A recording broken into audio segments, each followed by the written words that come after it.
सभी भक्तों को श्री शिवाय नमस्तुभ्यम हर हर महादेव। तो आज हम आपको गुरुजी के कुछ ऐसे उपाय बताने वाले हैं जो कि गुरुजी ने कहा था कि आपको लगातार और प्रतिदिन करने हैं। प्रतिदिन किस प्रकार से करने हैं, क्या आपको प्राप्त हो जाएगा, इन उपायों को करने से आज उसी की जानकारी आपको इस वीडियो में देते हैं। पर सबसे पहले छोटा सा एक कार्य है जो कि है इस वीडियो को लाइक करने का, चैनल को सब्सक्राइब करने का और इस वीडियो को अधिक से अधिक शेयर करने का। तो जो सबसे पहला नियम बताया था गुरुजी ने 3 महीने का नियम बताया था कि 3 महीने का नियम क्या है। यदि आप किसी गवर्नमेंट जॉब की तैयारी कर रहे हैं, किसी सरकारी नौकरी की तैयारी कर रहे हैं, खूब मेहनत कर रहे हैं फिर भी सफलता हाथ नहीं लग रही, सारे प्रयास कर लिए, एग्ज़ाम है और आपको डेट पता है आपके एग्ज़ाम की कि इस तारीख को मेरा एग्ज़ाम है, तो 3 महीने पहले से ही एक छोटा सा उपाय करना शुरू कर देना। करना क्या है आपको, जैसे कि आप देख रहे हो स्क्रीन पर ये तुरबा, तो आपको एक दुर्वा की पत्ती लेनी, जैसे सिंगल एक की पत्ती ले सकते हो, फिर आप या फिर ये वाली पत्ती ले सकते हो, ये सिंगल एक पत्ती ले सकते हो। अब इसको लेने के बाद में आपको भगवान शंकर के शिवलिंग पे समर्पित करनी है।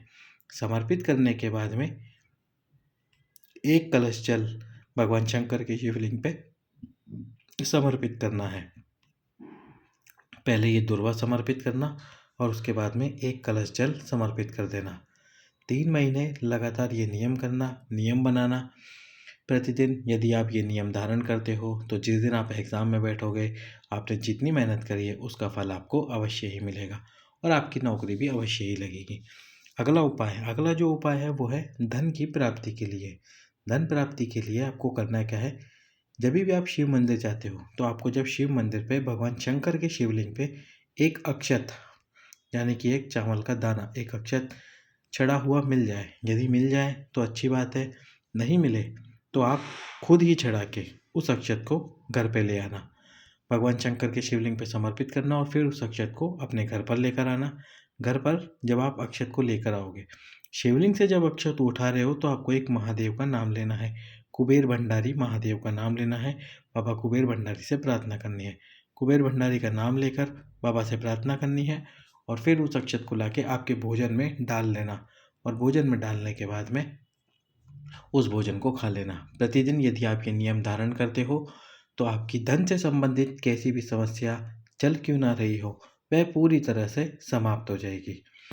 अब चलते हैं अगले उपाय की तरफ जो कि है शरीर के रोगों को समाप्त करने के लिए। यदि आपके शरीर में कोई भारी या भयंकर रोग हो गया है और वह समाप्त नहीं हो पा रहा है, तो उस रोग को समाप्त करने के लिए एक चावल का दाना, यही एक अक्षत का दाना आपको माता अशोक सुंदरी के स्थान पर समर्पित करना है। माता अशोक सुंदरी का स्थान कौन सा होते हैं आप सभी जानते ही हैं, जो बीच में मोटी सी एक लाइन होती है शिवलिंग में, वही माता अशोक सुंदरी का स्थान है।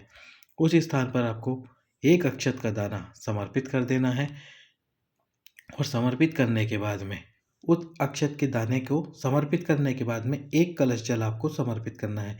जैसे एक अक्षत का दाना समर्पित करा, फिर एक कलश जल समर्पित करना और वो जो कलश आपने जल समर्पित करा है उस जल का, थोड़े से जल का आपको आचमन कर लेना है। प्रतिदिन आपको ये नियम धारण करना है, शरीर में कैसा भी रोग क्यों ना हो वह पूरी तरह से समाप्त हो ही जाएगा। अब अगला उपाय जो कि है 3 महीने का नियम। 3 महीने का नियम आपको अपनाना है।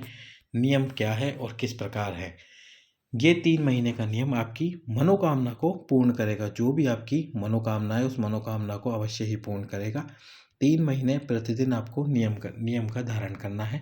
यदि रजस वाला धर्म हो उस समय पे आप ये नियम ना पालन कर सके तो कोई बात नहीं, पर जब जब आप रजस वाला ना हो तो पूरे महीने इस उपाय को करके आइए। करना क्या है, आपको 2 बेलपत्र समर्पित करने हैं। पहला बेलपत्र माता अशोक सुंदरी के स्थान पर, जिसकी डंडी भोले शंकर की तरफ, शिवलिंग की तरफ होनी चाहिए, और दूसरा बेलपत्र भगवान शंकर के शिवलिंग पे, जिसकी डंडी आपके विपरीत होनी चाहिए। आपके विपरीत हो जिसकी डंडी समर्पित करना और उसके बाद में एक कलश जल। अब जो जल आप समर्पित करोगे वो जल समर्पित करते समय शुरुआत कहाँ से करनी है, ना पहले जल गणेश जी को चढ़ाना है ना कार्तिकेय जी को, सीधा जल समर्पित करना है ये माता अशोक सुंदरी वाले स्थान पर।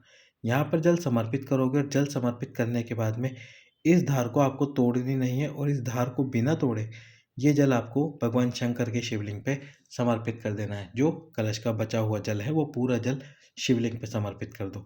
जो आपके मन की मनोकामना है, मन की अभिलाषा है, जो अभिलाषा आप पूर्ण करवाना चाहते हो, उस अभिलाषा की पूर्ति के लिए ये नियम धारण करना।